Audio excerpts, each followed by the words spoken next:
Okay, there we go. Hey, ladies and gentlemen, welcome to a little paralegal perspective on a Friday night. It's been a while since I've done any lives, and it's because I have been working on a lot of personal projects, and because I've been so successful, I thought I would continue to do so. In honor of the importance of Black women, I wanted to start this night out with a little thank you to the Black women that have been available to mentor other Black women along the way.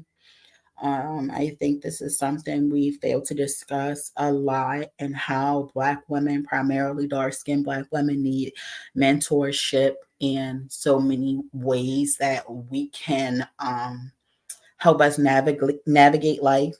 And I feel like when I say so many ways, I say that because some things that we will use as a dark skinned woman may not be the same tactic that you would use as a light skinned woman, and vice versa. And so I just wanted to say thank you to the dark skinned women who've been in my life and helped coach me, and light skinned women and all of the women in my life who helped me nurture who I have become.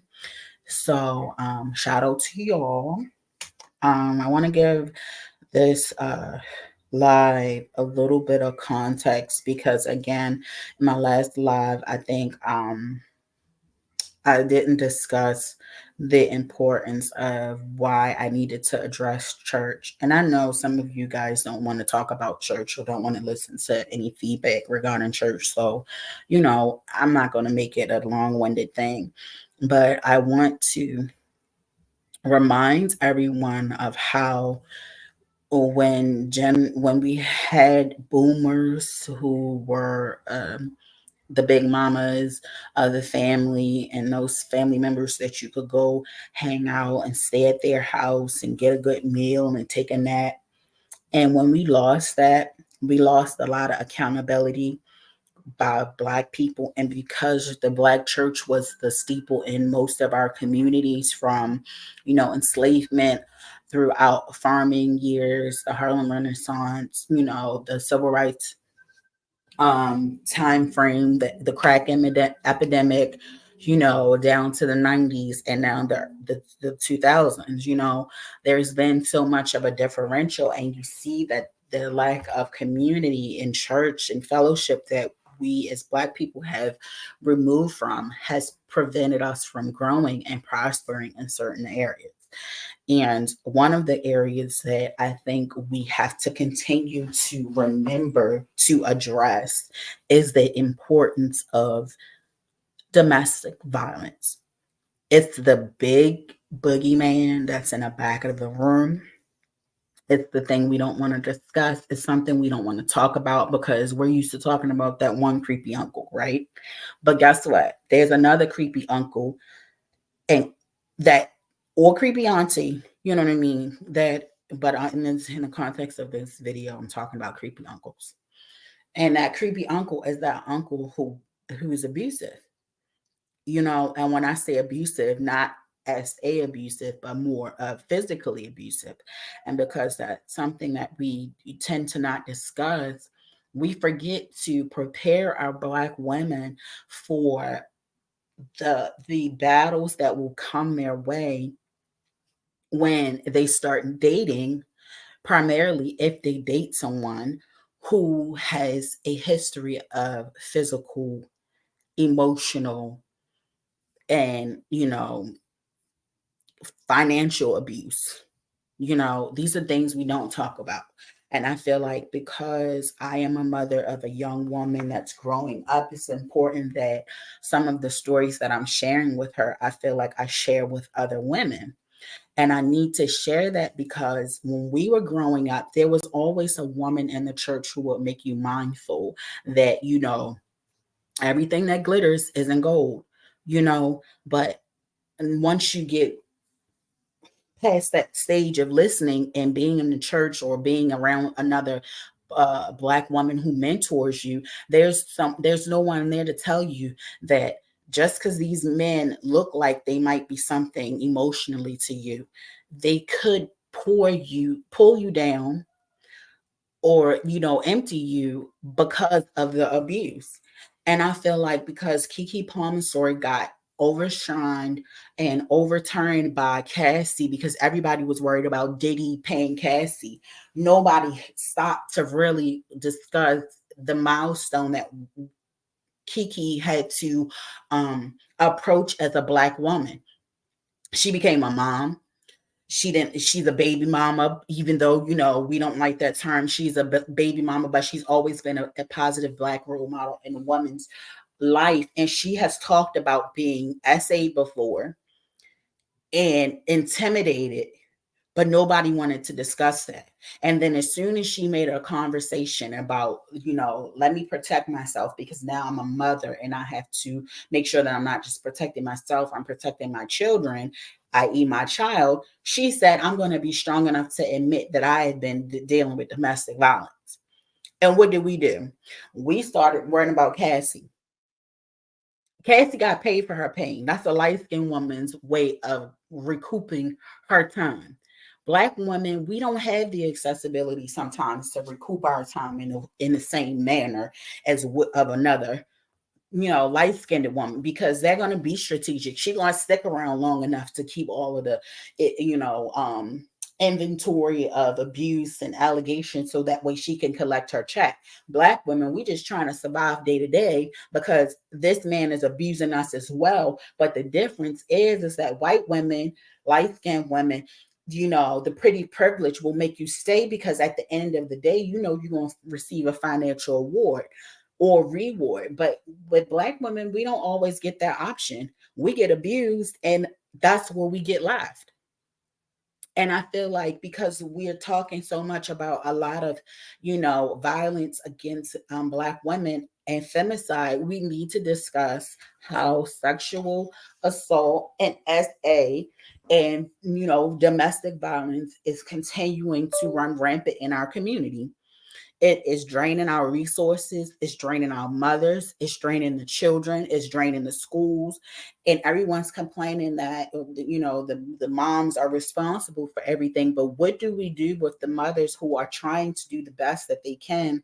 And they're in situations where they cannot leave their abuser, like Keke. She had the funds to leave her abuser. But if she did not have the funds, do you think she would have been able to tell that story?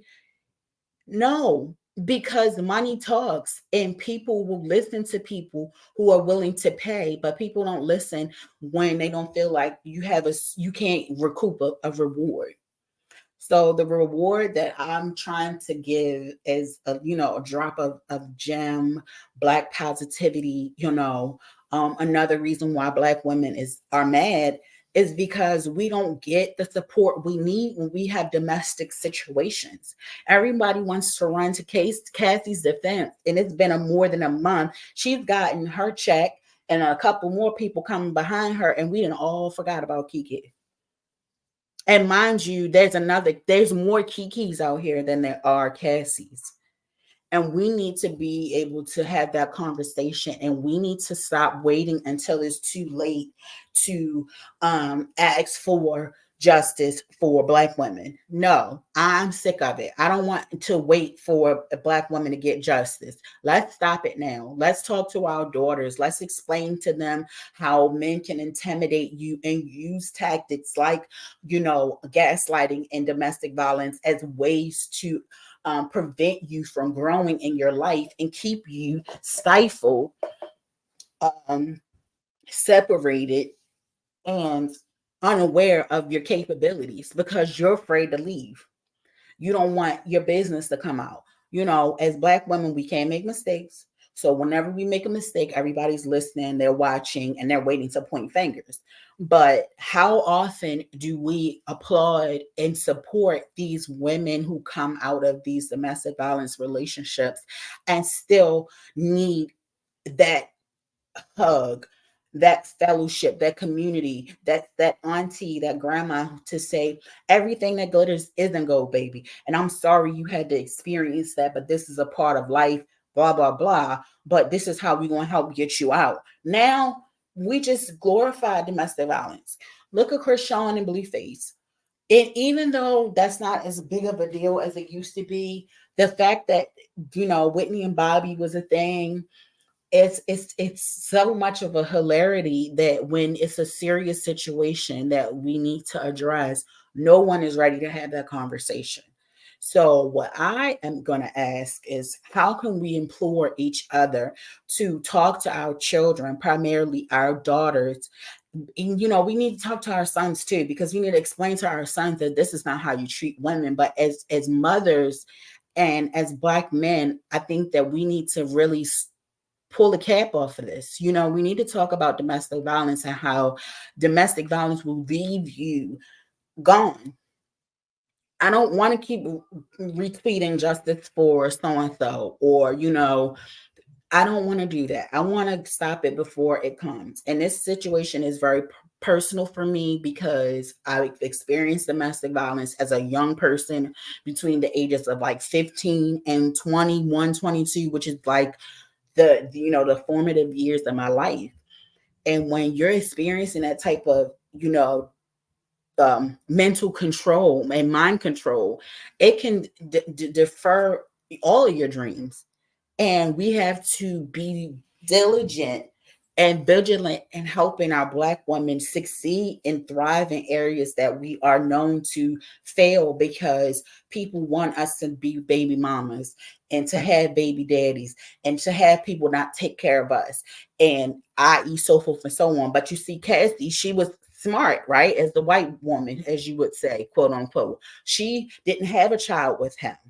She went and procreated with someone else, so that way she could rid herself of that gene, of that pool of gaslighting and domestic violence, right?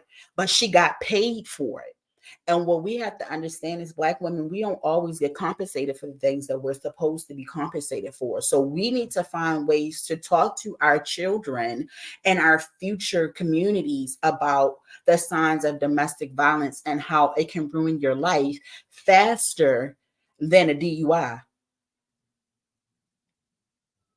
Faster than a DUI. You know, you one day of you wanting to be real stupid and putting your hands on somebody could be the end of your life. So, in some of these situations, we got Krishan beating up on, um Blueface's mama, and they all think it's funny and it's jokes. But what happens when you're triggered every time you hear your ex's name, because that person used to physically and emotionally and mentally abuse you? How do you talk to your children? Because, and I'm struggling because I feel like I did every job of as a mom of teaching my daughter the feminine, womanly things that she needed to know. But one of the things I did not teach her was about domestic violence. And I'm like, how could you forget that when this was your, you know, passion project in college? Like, I worked for the House of Ruth. I took calls for domestic violence on women who were receiving domestic violence threats and trying to help them escape their situation. So, when the reality came to it that I needed to speak to my daughter about this, I was ashamed. And I'm saying to myself, how come? How come? And I blame that again on our fellowship and our lack of community, the Black Panthers, whoever you want to blame it on. But the fact that there's nobody to hold Black men accountable for putting their hands on women, for not taking care of their kids. And because of that, they have run from their responsibility. You know what I mean? Like, and I say that because I grew up in church, right? And so when you grow up in church and you have a child, everybody who's a part of your community knows that that child exists, right?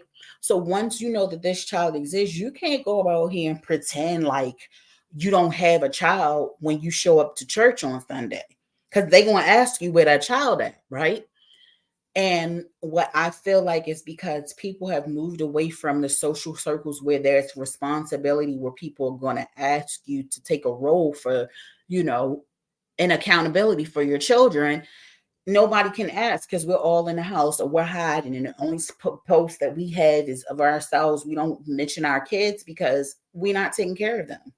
And that's, in my opinion, the black men, because the black women, we were still going to church, bringing our children, showing up, showing us, them how to pray and, tithe and all of this stuff. And the black men ran out and, grabbed their bonnets and, grabbed the podcasts, and they forgot that they too are responsible for not teaching our young women what is the best way to receive respect or to gain respect. And that's by not allowing men to do XYZ. So I am a millennial Gen Xer. So I guess because of my time frame in life, I have different perspectives. I grew up with my father. He talked to me about men and their urgency and need to have physical, aggression, but violence was not something we talked about. It was something I experienced. Who was the first person that I ever had a physical altercation with? My father. I remember getting whoopings by my dad when I was a kid, because that's what it was back then. You got a whooping, and that's what I'm saying. That's the stuff that makes us think that it's okay for men to put their hands on us as black women. Because if you allow the man to whoop your child, right, then the girls are going to think, okay, well, this is normal. This is what dads do. They beat you when you don't listen. So then when another man puts his hands on you, you're not upset, you're not defensive, you're expecting it because that's how you got nurtured, and you were taught about aggression and physical violence through getting a whooping from, most of the times, your dad. And now that, these are things that have come to fruition, and our community has stopped talking about the importance of not hitting our children, and why, we need to move away from that stereotype of putting our hands on people. But we also need to talk about the rates in which black women are being unalived, and are being silent with their story, because as soon as somebody else comes through the money grab, we get distracted and we move on to the next thing. So, in the meantime, while you all are ending your year, if being on a positive or negative note, think about how we need to do better in our community with not just educating ourselves on finances, passports, leaving the country, learning second languages, but we also do need to be very, very mindful that when you allow your children to date late in life, or you're super precautious of dating because you've been assaulted as a young child, like I had. So I didn't want nobody around my daughter. But then you let them learn a little too late about, domestic violence, because we might not have a conversation about the grape word, but we definitely, don't want to have the conversation about domestic violence. So let's talk to our black women. Let's educate them. Let's help find ways to nurture a love of self, so we don't need to get fulfilled by someone's abuse and, mistake that for love. That's all I wanted to say. I wanted this to be a short one. I hope you guys listened to the end. I think I had some good points. Maybe I did, maybe I didn't. Chat down in the comment box. Tell me what's up. I always take feedback, but I'm a serious person. Not really. So I'm going to laugh about everything. Life is very fragile, and I think it's important for us to be mindful of the things that we spend our time stressing about. And one of the things it won't be is people's comments, because everybody got a comment. And that don't mean that you got to listen. So enjoy the live. I hope that you all having a positive weekend. Talk to your children about assault, learn why black women are still mad, and let's figure out how we can have another conversation. Peace.